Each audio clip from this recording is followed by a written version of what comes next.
Welcome everybody, Coach Kevin here. Defending transition, 6 second rule. A full training week, 3 sessions for the training week. The reason why I do these videos is because, obviously coaches reach out to me and they kind of like it when they just log in and they see a full week of sessions about a specific topic. So defending transition, also known as negative transition, where we lose the ball.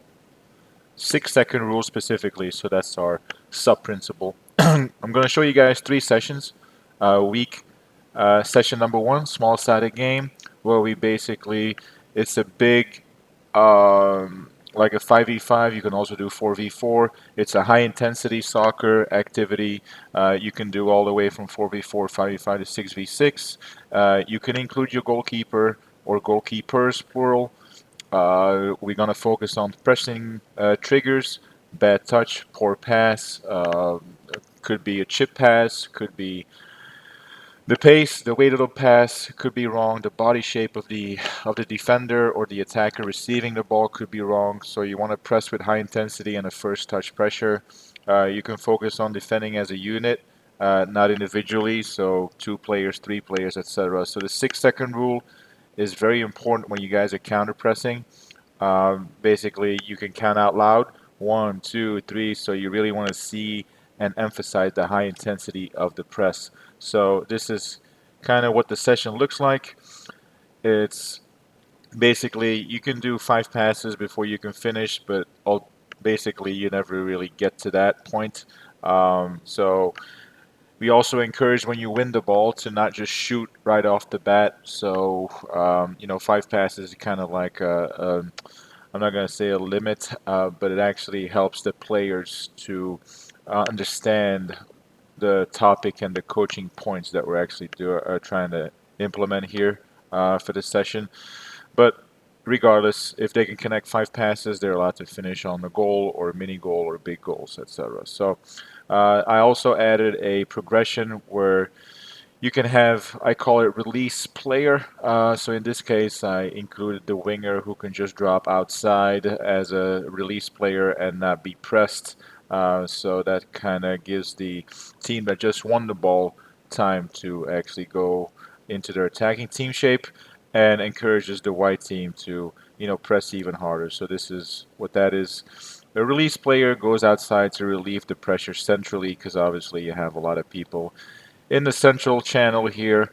But that's a good way to start your week. You can also do 3 teams where you can use the bumpers so you don't have to add the release player on the outside. So that's a good one to start with. So that's the first session, small numbers.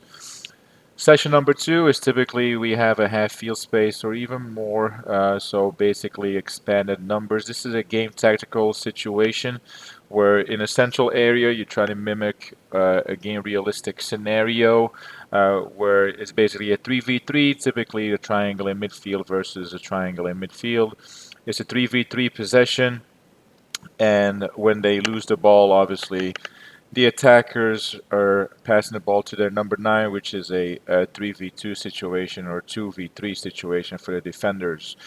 As a progression, you can add one player who drops back to make it a 3v3 in the defending part. So that's kind of the defending transition where we can actually step in as coaches.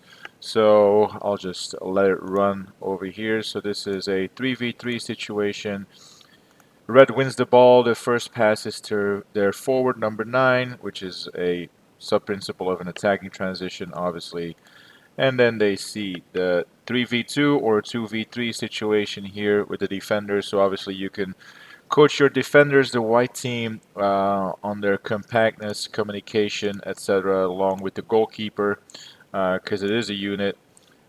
So progression here, you can actually do the passing player can actually join to make it harder on your defenders that you're trying to coach to make it a 4v2 or 2v4 kind of situation.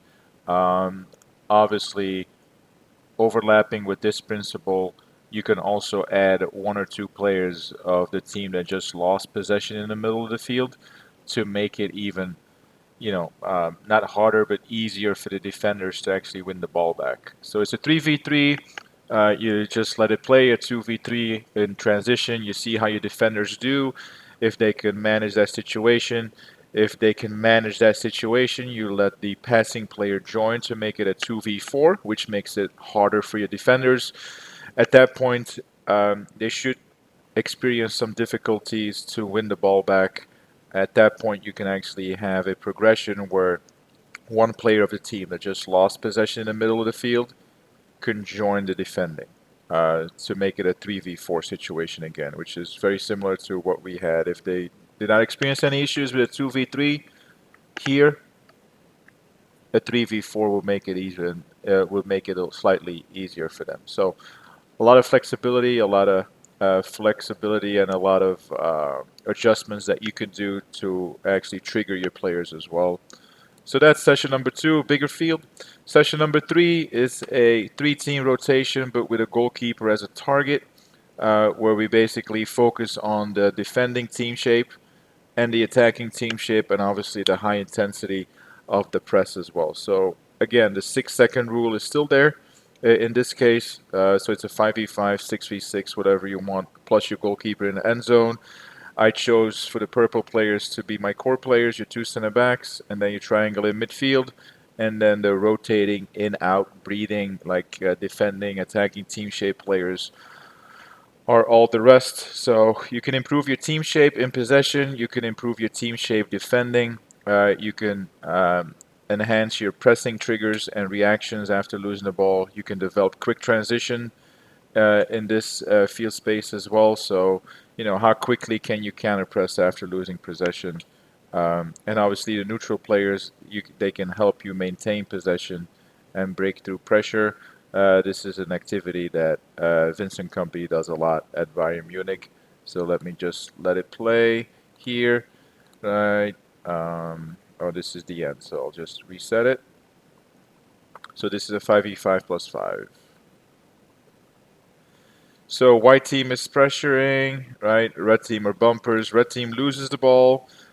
So the white team now goes into their attacking team shape. So white team will go outside as a bumper. Red team just lost the ball. So now we're focusing on the red team to press the ball quickly.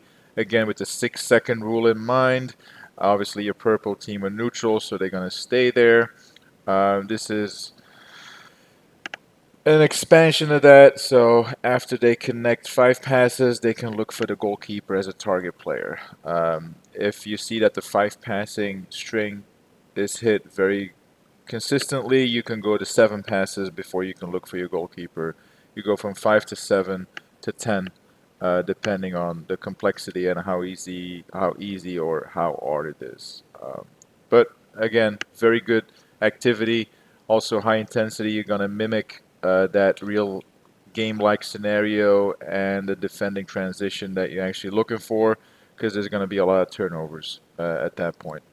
So there you go, 3 sessions on defending transition. The area defending third, midfield third, that's up to you. But your principles are always the same. You want to build pressure on the ball, pressuring triggers, your compactness, your body positioning, communication, who's pressing who. So you want to apply immediate pressure on the ball. You're outnumbered. You try to delay the counterattack. That's what we did with the second session. Obviously, pressuring counter press or the 6-second rule means that you have to recover with speed, and you want to sprint back to get behind the ball. You want to prevent the opponent from playing forward or dribbling with the ball, so you want to press pretty hard, pretty quick. And I think that's it. In regards to timing, I'll include it in the slideshow here. You can take a snapshot, but typically you're looking at a 4-minute work versus 2-minute rest. So that's a 6-minute rep. You do that times 4 is 24 minutes total. 2 sets, that's your 48 minutes with your 8 minutes in between. So that's your 60-minute high intensity reps and sets in a game-based training activity. That does not include your warm-up dynamic and your cooling down stretching and your check for understanding. So this is your 70 to 85 minute session right there. for every session that I just showed you. If you have any questions, feel free to reach out. Again, the whole purpose of me doing these types of videos is because coaches on Instagram and YouTube reach out to me. They have a full-time job. They don't have time to draft up this session. So they have a specific topic in mind. They could just come to my channel or my Instagram and they see it right off the bat. I have about 25,000 followers. I post a bunch of stuff, including my season curriculum on what I do, but also some professional and semi-pro stuff that I post. So make sure to just give me a like or give me a follow. 25,000 there. So if you want to learn more about me, my resume is also on my Instagram page. But I'm an A licensed coach. I've done some work in a pro and semi-pro environment as well. CTL stands for Club Technical Lead. DOC stands for Director of Coaching. So I have those licenses. I coach two teams. We also have the MLS Next bracket. So I'll include my resume on the video. But if you want to learn more about me, my link is also here on my Instagram. So feel free to give me a like, follow, and I'll be back shortly because I'm currently doing my defending transition macro cycle number two, the third week. So this week, I'll make sure to post it. And give me a like, give me a follow, and I'm looking forward to hearing from you. Thank you.